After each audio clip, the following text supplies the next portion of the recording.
అందరికీ నమస్కారం. I'm doctor Priyanka, consultant obstetrician and gynaecologist.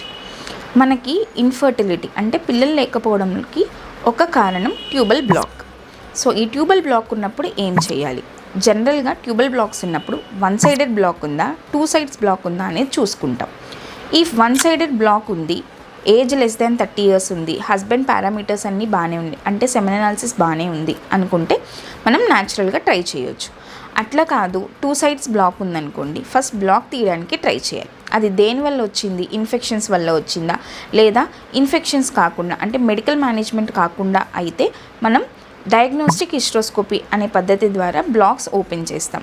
Open చేసిన తర్వాత ఆమె age less than 30 years, husband parameters అన్నీ బాగున్నాయి, ఓవేరియన్ రిజర్వ్ చాలా బాగుంది అనుకుంటే విల్ గో ఫర్ న్యాచురల్లీ లేదా ఐఐ పద్ధతి ద్వారా చేస్తాం. అట్లా కాదు, ఓవేరియన్ రిజర్వ్ బాగాలేదు, హస్బెండ్ ఏజ్ కూడా చాలా ఎక్కువ ఉంది, సెమెన్ అనాలిసిస్ కూడా అంతగా బాగాలేదు అనుకుంటే డైరెక్ట్లీ ఐవీఎఫ్ పద్ధతి ద్వారా ప్రెగ్నెన్సీకి ప్లాన్ చేస్తాం.